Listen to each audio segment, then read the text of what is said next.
বন্ধুসকল আমি গৈ আছোঁ সোণাপুৰ কমাৰকুছি জুবিনদাৰ সমাধিস্থল।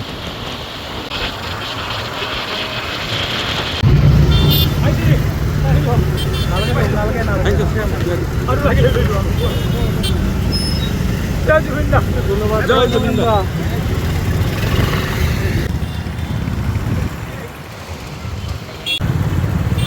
পানী যোগান ধৰিছে ৰাইজৰ কাৰণে, দেখি খুব ভাল লাগিছে।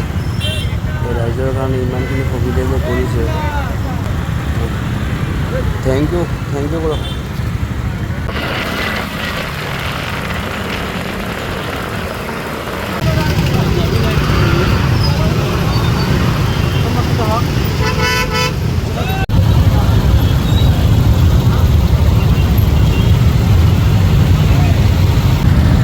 এতিয়া বৰ্তমান খানাপাৰা ব্ৰিজৰ ওপৰত আছোঁ।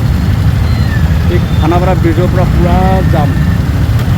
এই জামটো হয়তো একদম পূৰা সোণাপুৰলৈকে পাম।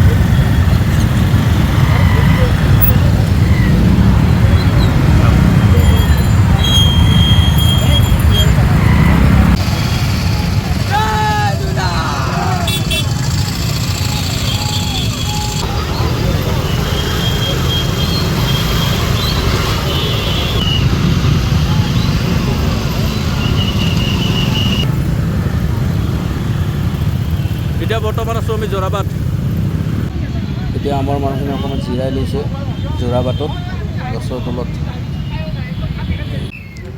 কথা পাতি আছে দুয়োজনে। জুবিনদাৰ বিষয়ে আলোচনা কৰিছে দুয়োজনে।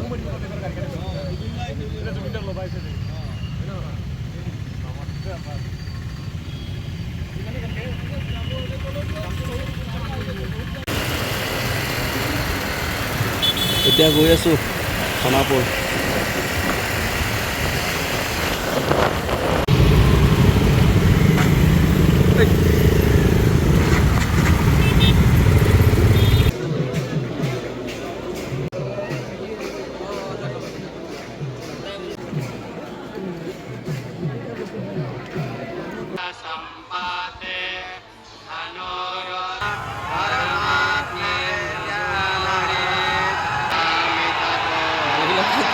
এয়া সুৰৰ সম্ৰাটৰ অন্তিম বিদায় মুহূৰ্ত, আটাইতকৈ বেদনা আৰু মাত্ৰ কেইটামান বিদায় দিব আৰু সেই ক্ষণ এয়া সকলোৰে চকুৰ সন্মুখত। কিমান বেদনাসিক্ত এটা পৰিৱেশ কেন্দ্ৰৰ পৰা জীপাল কৰি ৰাখিম। তেখেতৰ সৃষ্টিৰাজিৰ মাজেৰে অমৰ হৈ থাকিব। তেখেতৰ এই সৃষ্টিৰাজ মুখাগ্নি কৰিব জুবিনদাৰ ভগ্নী পামী বৰঠাকুৰ আৰু জুবিনদাৰ অতি মৰমৰ ৰাহুল গৌতম শৰ্মাই।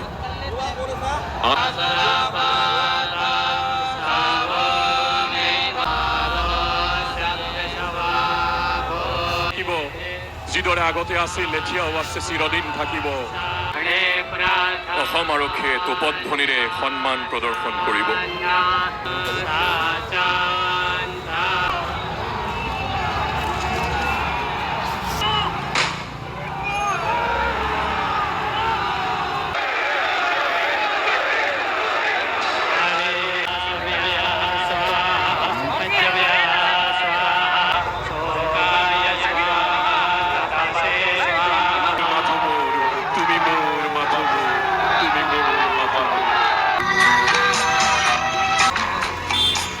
তুমি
বন্ধুসকল এতিয়া আমি ঘৰলৈ গৈ আছোঁ।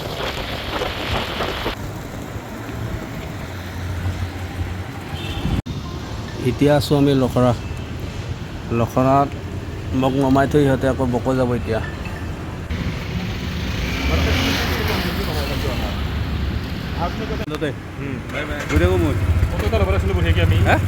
Bye bye.